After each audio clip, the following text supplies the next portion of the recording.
맙소사. 네.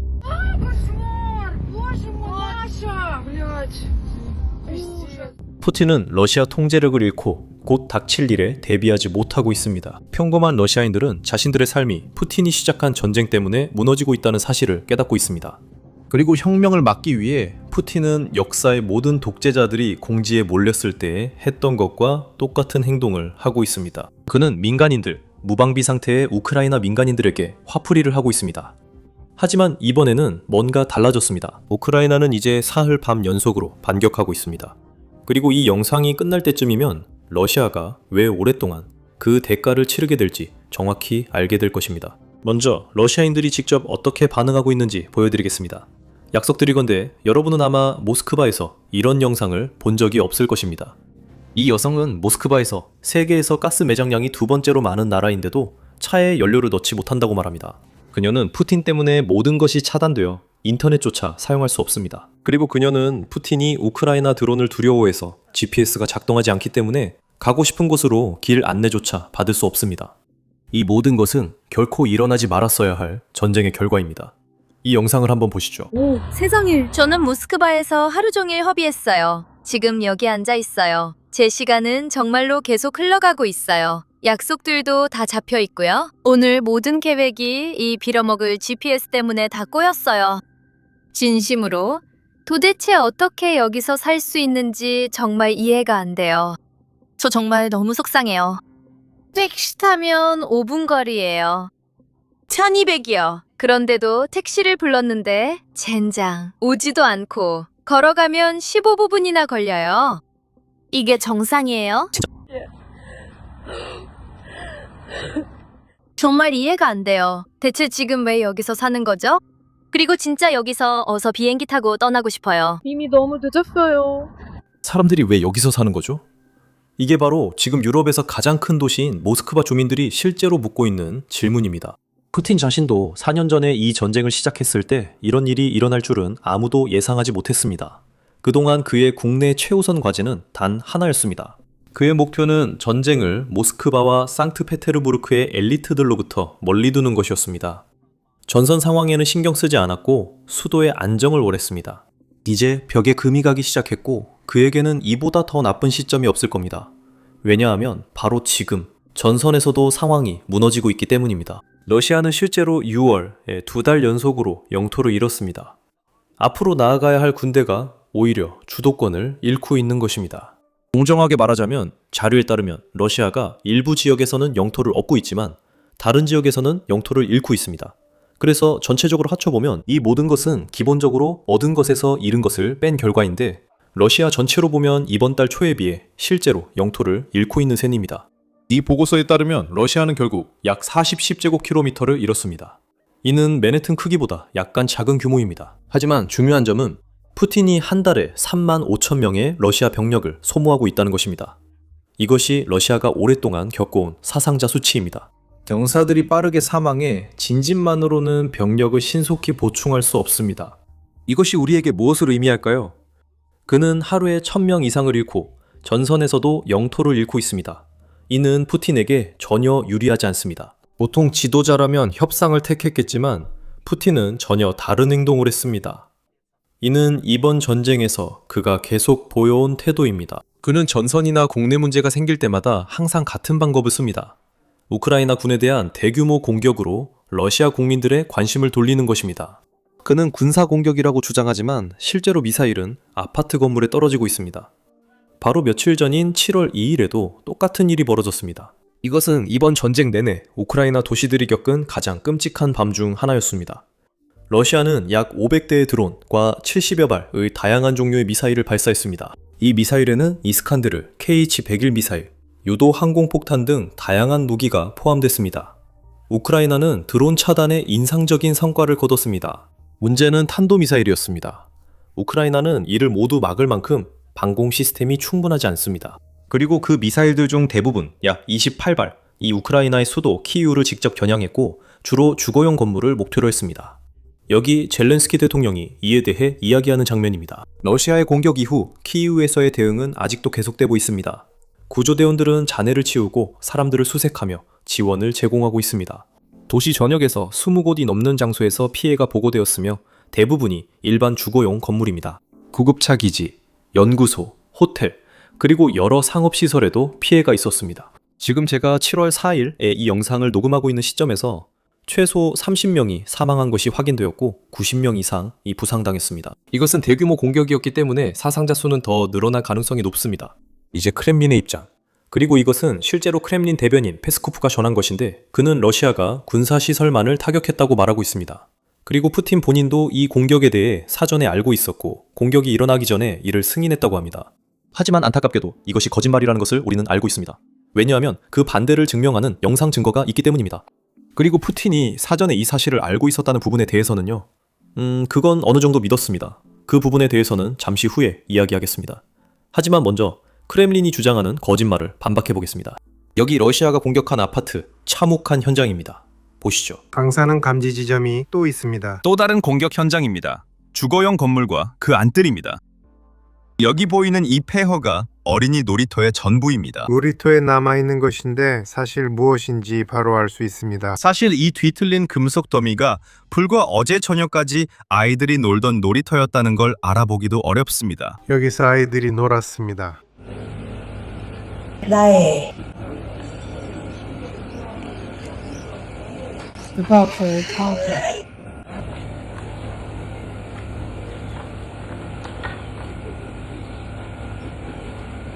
그리고 같은 날 밤 다른 도시 자포리자에서 러시아가 또 다른 주거 건물을 공격했고 수영장도 파괴했습니다.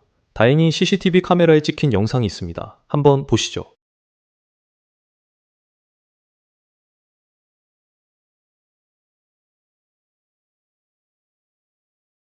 그리고 어제 푸틴이 TV에 나와서 그 공격을 축하했습니다. 그는 자신이 이 공격을 명령했다고 공개적으로 밝혔고 우크라이나 방위 산업을 겨냥했으며 앞으로도 공격이 계속될 것이라고 했습니다.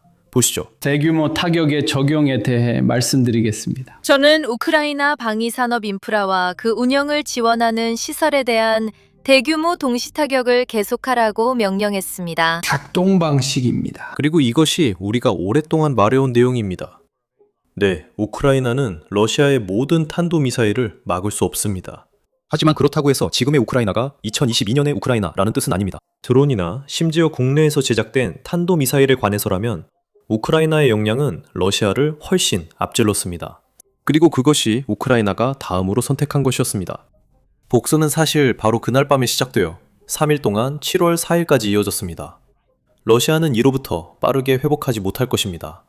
무슨 말인지 한번 보시죠. 첫째로 우크라이나의 무인 시스템 부대는 그들의 드론이 우크라이나 내 러시아 점령지에 있는 12개의 전기 변전소를 무력화시켰다고 발표했습니다. 대부분의 공격은 점령된 크림반도에 집중됐으며 우크라이나는 수주째 군사 인프라를 체계적으로 타격하고 있으나 러시아는 대응하지 못하고 있습니다. 이번에는 작전이 더 넓게 확산되어 점령된 자포리자, 루안스크, 도네츠크 지역까지 퍼졌습니다. 이는 이 지역을 지키려는 러시아군에게 확실히 큰 타격이었습니다. 하지만 솔직해집시다. 이 일은 같은 밤에 일어났고 이 작전은 러시아가 실제로 키이우를 공격하기 훨씬 전부터 여러 가지 요소들이 계획되어 있었을 것이라고 확신합니다. 그래서 이것을 복수라 할 수는 없습니다. 일리는 있지만 그 후 이틀 밤에 일어난 일은 진정한 복수였습니다. 의심의 여지가 없습니다. 바로 다음날 방, 우크라이나 드론이 러시아 전투기를 노렸습니다. 이 전투기들은 러시아가 7월 2일에 감행한 이번 공격에 사용된 바로 그 전투기들이었습니다. 한번 보시죠. 이번 주 두 번째로 우크라이나 보안국이 사키 비행장에서 러시아 항공기를 타격했고 러시아가 점령한 크림반도의 호르디스크 비행장에도 공격을 가했습니다.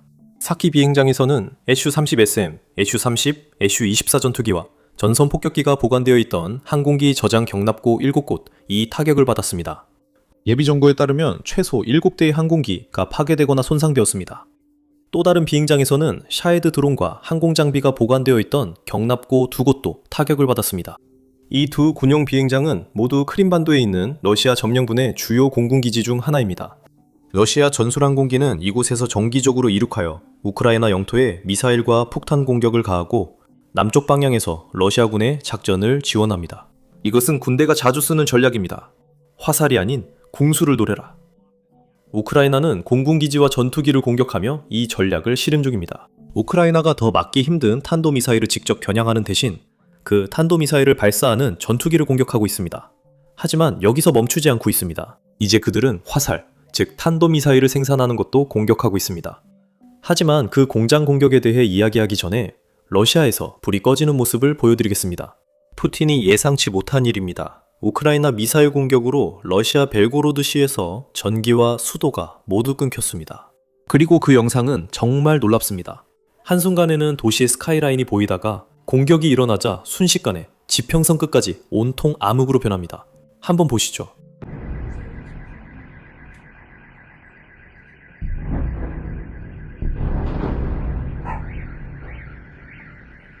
비슷한 시각 여러 러시아 채널에서 우크라이나 플라밍고 순항 미사일이 러시아 깊숙이 진입 중이라고 보도했습니다.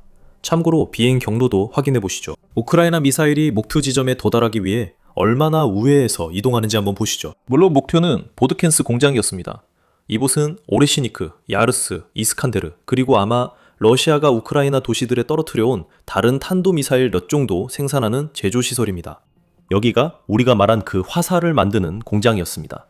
이제 공장 이야기에 들어가기 전에 저는 이 경로가 흥미롭다고 생각합니다. 왜냐하면 이게 작년에 G20 정상회의에서 있었던 일을 떠올리게 하기 때문입니다. 그 정상회담의 부대 행사에서 미국 대표단과 러시아 대표단이 만남을 가졌고 그 자리에서 러시아 외무장관이 미국 대표단에게 우크라이나의 방공 데이터, 즉 방공 경로 데이터를 공유하지 말라고 요청했습니다. 러시아는 미국이 우크라이나에 데이터를 제공해 우크라이나가 러시아 방공망을 피해 정유시설을 공격하도록 돕고 있다고 작년 8월에 불만을 제기했습니다. 뉴스를 계속 보셨다면 이때부터 우크라이나가 러시아 정유시설을 본격 공격했다는 걸 아실 겁니다. 그리고 거의 매주 그런 큰 폭발이 일어나는 걸 볼 수 있었습니다. 러시아 정유시설이나 러시아 석유 저장소가 폭발하고 있었죠.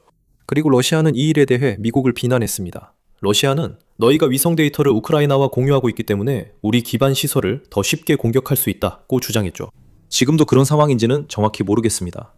한 가지 사실은 우크라이나가 미국처럼 위성 접근 권한을 가지고 있지는 않다는 점입니다. 그래서 미국이 여전히 우크라이나가 러시아의 기반 시설, 특히 러시아 군대를 지원하는 시설을 공격하는 데 도움을 주고 있을 가능성이 꽤 높습니다. 이 미사일의 이동 경로가 흥미로운 이유는 더 짧고 직접적인 길이 있었음에도 의도적으로 이 경로를 선택했기 때문입니다. 러시아 방공망이 격추하기 더 어렵다는 점을 알았기 때문이죠. 정말 흥미롭습니다. 하지만 그 공격은 거기서 끝나지 않았습니다. 우크라이나는 상트페테르부르크도 공격했고 그 도시의 러시아 석유 터미널을 파괴했습니다. 상트페테르부르크는 항구 도시라 러시아의 석유 수출에 많이 활용됩니다. 그 공격 이야기에 앞서 잠시 쉬며 밈을 보겠습니다. 어제가 7월 4일이라 휴일 밈 몇 개를 준비했어요. 이 코너 규칙도 아시죠? 마음에 들면 아래 구독 버튼 눌러주세요. 이미 구독하셨다면 좋아요 버튼을 눌러주세요. 이게 영상에 정말 큰 도움이 되고 여러분에게는 아무런 비용도 들지 않습니다. 자, 이제 시작하겠습니다. 첫 번째 밈은 여러분 중 일부가 본 적 있을 만한 쇼에서 가져왔습니다. 바로 파크스 앤 레크리에이션입니다. 한번 보시죠. 다음 밈은 이 세상에서 최고의 쇼에서 가져온 겁니다. 이 부분에 대해서는 질문을 받지 않겠습니다. 1776년 7월 4일 영국인들은 독립한다고 말해도 실제로 되는 건 아니야 라고 말합니다. 이때 미래 대통령 토머스 제퍼슨이 나는 말한 게 아니라 선언한 거야 마이크 스코처럼 이라고 말합니다. 다음 밈은 미국 정신을 설명합니다. 누가 독립기념일에 시간 있냐면 나는 항상 자유로워 라고 답하세요. 그리고 마지막 밈은 정확히 밈은 아니지만 하나의 메시지입니다. 그리고 좋은 메시지입니다. 우크라이나 사람들처럼 자유를 위해 싸우는 이들을 지지하는 것이야말로 미국적입니다. 그리고 그런 의미에서 키이우는 실제로 침공 한가운데에 있는 도시이고 푸틴의 침공에 맞서 싸우고 있는 도시이지만 그들은 여전히 미국과 함께 축하를 했습니다. 여기 키이우에 있는 유명한 조국의 어머니 산이 250주년을 맞아 미국 국기색으로 밝혀졌습니다. 한번 보시죠. 젤렌스키 대통령도 모든 미국인에게 긴 축하 메시지를 전했습니다. 이 메시지는 꽤 깁니다. 여러분이 원하신다면 잠시 멈추고 전체를 읽어보실 수 있지만 저는 첫 번째 단락만큼은 꼭 소리내어 읽고 싶습니다. 그만큼 가치가 있기 때문입니다. 오늘은 인류 역사상 가장 밝고 강하며 영향력 있는 꿈 중 하나의 250주년이 되는 날입니다. 미국의 꿈, 즉 사람들의 자유와 신념, 그리고 행복 추구를 지키는 독립적이고 자유로우며 번영하는 국가에 대한 꿈입니다. 우크라이나는 미국과 250주년을 축하하며 러시아에 대한 보복도 진행 중이었습니다. 이제 우리가 이야기하던 주제로 돌아가겠습니다. 우크라이나는 러시아 두 번째 도시이자 푸틴 고향인 상트페테르부르크의 대형 석유 터미널을 타격했습니다. 참고하세요. 사실 상트페테르부르크는 우크라이나에서 너무 멀리 떨어져 있어서 전쟁이 그 도시에 영향을 미칠 거라고는 전혀 예상하지 못했습니다. 그런데 지금은 푸틴이 원하지 않는 방식으로 그 도시에 영향을 미치고 있습니다. 이 여파 영상을 한번 보시죠.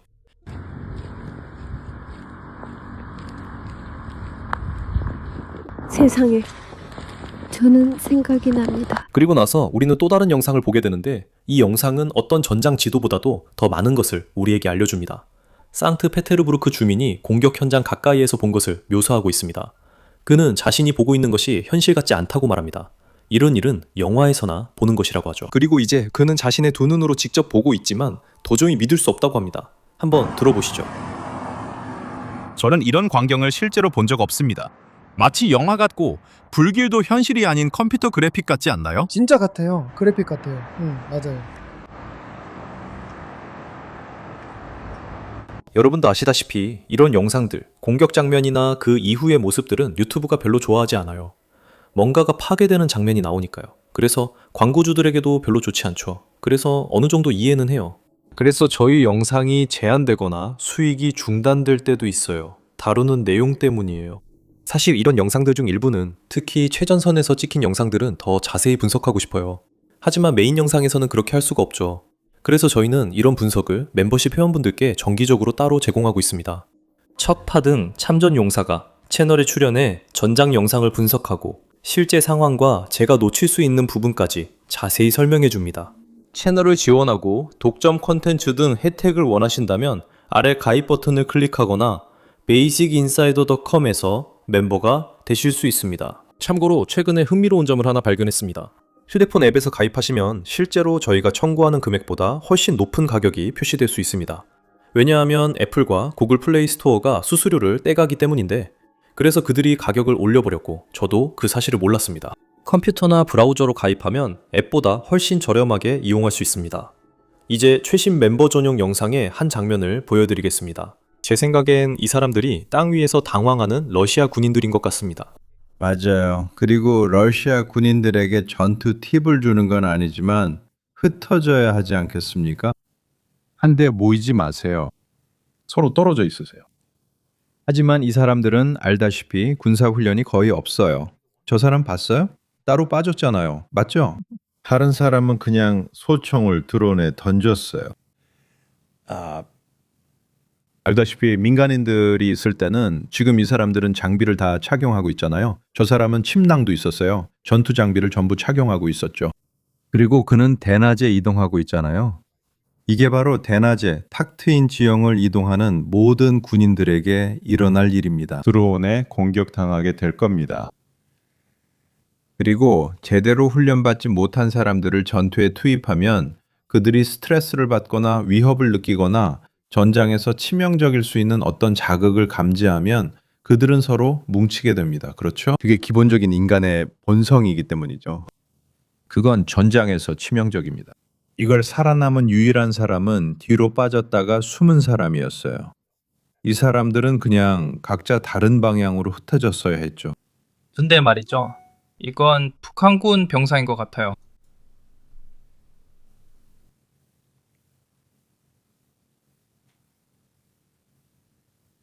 와. 다시 말하지만 저 사람이 총을 쏘고 있어요. 저는 우크라이나 드론 조종사들의 훈련을 관찰한 적이 있습니다. 그들의 훈련 중 하나는 몇 명이 모여서 드론을 들여오면 사람들이 이리저리 움직이고 몸을 숙이고 뛰어다니고 이쪽 저쪽으로 돌고 왔다 갔다 하는 것입니다. 그리고 그게 사실 꽤 효과적입니다. 적어도 드론이 접근하는 시간은 늦출 수 있습니다. 하지만 우리는 이 러시아 군인들이 왜 그렇게 하지 않는지 볼 수 있습니다. 왜 그들은 짐을 내려놓고 움직이기 시작하지 않을까요? 있잖아요. 그들은 신체 능력이 저하된 상태입니다. 그들은 정기적으로 식사를 하지 못합니다. 물도 제대로 못 마십니다. 의료 지원도 받지 못합니다. 그들 중 누구도 알다시피 네이비실 대원들이 장비를 여러 겹으로 착용하는 걸 모릅니다. 첫 번째 장비는 기본적으로 무기와 권총, 그리고 생존 키트입니다. 그리고 두 번째 장비는 무전기와 추가 탄약입니다. 세 번째 장비는 큰, 무거운 배낭입니다. 그래서 우리는 상황이 정말 나빠지면 무겁고 큰 장비는 버리고 전투 장비만 챙기라고 훈련받았습니다. 하지만 이 친구는 월마트 스포츠 용품 코너처럼 이리저리 뒤뚱거리며 다니잖아요. 맞아요. 그들은 훈련이 안 돼 있어서 기회가 없는 거죠. 그래요. 그리고 이 친구들은 무작위로 뽑힐 러시아 보병들의 전형적인 표본입니다. 여기서 그들이 어떻게 하는지 볼 수 있죠. 또 한 가지는 소총으로 드론을 하늘에서 떨어뜨릴 수 있을까요? 네, 가능합니다. 만약 사격을 잘한다면요. 연습도 없이요. 맞아요. 연습도 없이요. 그리고 폭발 반경이 얼마나 큰지 아시나요? 꽤 작죠? 그러니 충분히 멀리 떨어지면 네, 만약 그게 장각 관통 성형 자각탄이라면 적절하게 구성됐다면 글쎄요, 한 15m 정도의 폭발 반경이 될 거예요. 저는 그 안에 있고 싶지 않겠네요. 그거 꽤 큰 거네요. 되게 가장 큰 건 아니지만 그래도 꽤 크죠. 그리고 50핏 거리에서도 부상할 수 있습니다. 이것이 군사용 폭발 반경, 즉 누군가 다치는 범위입니다. 그러니까 치명적인 반경은 아마도 글쎄요, 10핏 정도일 것 같아요. 이게 그냥 $500짜리 드론들이에요. 그게 정말 미친 거죠. 그게 정말 미친 거죠. 그리고 이 일의 철학적 의미도 저도 잘 알고 있어요. 로봇에 의해 인간이 사냥당하고 있는 거죠. 그리고 지금은 일반적으로 항상 그런 건 아니지만 조종자가 개입하고 있잖아요. 하지만 그들이 가진 능력 중에는 순찰 중인 드론이 알고리즘을 사용해서 여론을 포착하고 그 주위를 맴돌다가 공격해서 죽이는 것도 있어요. 인간이 개입하지 않죠. 그래서 그게 좀 생각하게 만드는 부분이죠.